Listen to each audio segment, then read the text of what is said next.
नमस्कार दोस्तों, एक बार फिर स्वागत है आपका हमारे यूट्यूब चैनल में जिसका नाम है अकाउंटिंग नॉलेज। तो जैसा कि आप जानते हैं कि असेसमेंट ईयर 24-25 के लिए गवर्नमेंट ने new tax regime by default कर दी है। अब इस बाय डिफ़ॉल्ट करने से आपके इनकम टैक्स रिटर्न में काफ़ी बदलाव आए हैं, वो ही जानेंगे आज की इस वीडियो में। अगर आपने चैनल को लाइक नहीं किया है तो लाइक एंड सब्सक्राइब जरूर करें और बेल आइकन जरूर दबाएँ जिससे हमारी आने वाली वीडियो आपको मिलती रहे। चलिए जी, वीडियो को स्टार्ट करते हैं।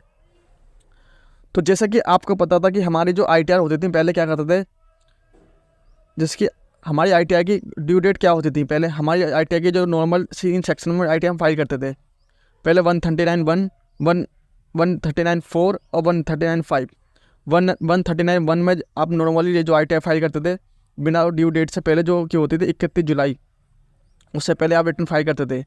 ठीक है, अगर आपका ऑडिट है, आप बिजनेस इनकम है और आपकी टर्नओवर 1 करोड़ से ऊपर है और आप अपना ऑडिट करवाना चाहते हैं, तो उस केस में आपके लिए 2 महीने और एक्स्ट्रा मिलते थे, जिसके लिए आप 31 अक्टूबर की तक आप अपनी रिटर्न फाइल कर सकते थे।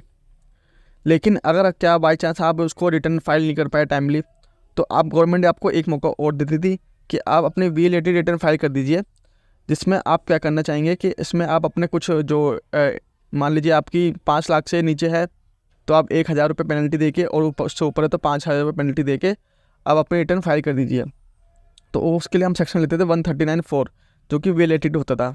इसकी ड्यू डेट होती थी 31 दिसंबर तक, हम इसको रिटर्न फाइल कर सकते थे वेलेटेड में।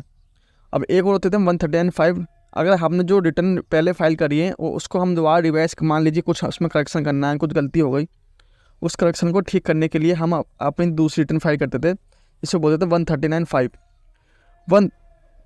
139(5) रिटर्न की भी ड्यू डेट 31 दिसंबर तक होती थी। अब आप सोच लेंगे इसमें बदलाव क्या है, कि क्या चेंजेस हुए हैं।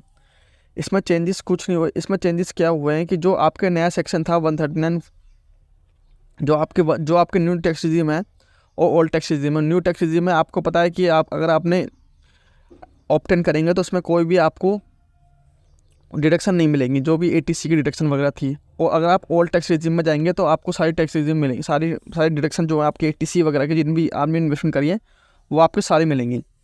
तो ओल्ड टैक्स रिजीम में मान लीजिए जब आपकी ड्यू डेट 31 जुलाई है और अगर आप ओल्ड टैक्स रिजीम में जाएंगे तो आपको ओल्ड टैक्स रिजीम में पहले ही आपको ऑप्टेन करना पड़ेगा। आप इस बात को ध्यान रखिए, ध्यान से सुनिए, आपको पहले ही ऑप्टेन करना पड़ेगा। मतलब कि 31 जुलाई से पहले, और अगर आपको ऑडिट में है तो 31 अक्टूबर से पहले ही आपको ये ऑप्टेन करना पड़ेगा कि हम ओल्ड टैक्स रिजीम में जाएंगे। अब इसमें प्रॉब्लम किन किन को हो सकती है? इसमें प्रॉब्लम उन व्यक्ति को होगी या उन टैक्स पेयर को होगी जो कि after due date return file करते थे। उनको नोट टेक ओल्ड रिजीम, मान लीजिए आप 31 जुलाई निकल गया और 31 जुलाई के बाद आप अपनी रिटर्न फाइल करना चाहेंगे, तो आपके पास ऑप्शन नहीं होगा कि आप अपनी ओल्ड टैक्स रिजीम में जाएं। आपको न्यू टैक्स रिजीम ही फाइल करना पड़ेगा। और बिजनेस के केस में तो और भी प्रॉब्लम होगी आपको, क्योंकि सैलरीड पर्सन में क्या होता है कि सैलरीड पर्सन में कि आप नेक्स्ट ईयर चेंज कर सकते हैं। मान लीजिए इस साल आपने न्यू रिजीम में रिटर्न फाइल कर दी और अगले साल आपको ओल्ड में जाना है तो ओल्ड में आप कर सकते हैं। लेकिन सैलरीड पर्सन में क्या है कि अगर बिजनेस पर्सन में क्या है कि अगर आपने एक बार टेक कर ली न्यू टैक्स रिजीम तो आपका फिर लाइफ टाइम हो गई, फिर आप ओल्ड टैक्स रिजीम में नहीं जा सकते। तो इसलिए ही आपको ये बातें ध्यान रखनी है। और अगर आपके जो क्लाइंट हैं या आप खुद आपकी ITR है तो आपको ध्यान रख के आपने सबसे पहले ओपन कर लेना है। अब इसमें अगर आप रिटर्न फाइल नहीं करना चाहते तो आप क्या करें, या तो आप क्या करें, रिवाइज रिटर्न फाइल करते पहले रिटर्न फाइल कर दें। अगर आपका डाटा पूरा प्रिपेयर नहीं है तो नेक्स्ट डे आके आप रिवाइज रिटर्न फाइल कर सकते हैं। ठीक है, तो आप क्या करें, अगर आपके पास डाटा पूरा प्रिपेयर नहीं है 31 जुलाई से पहले या 31 अक्टूबर से पहले, तो आप क्या करें, आप अपना रिवाइज पहले आप अपनी ऐसी एस्टिमेटेड रिटर्न फाइल कर दें और उसके बाद अगर आप अपने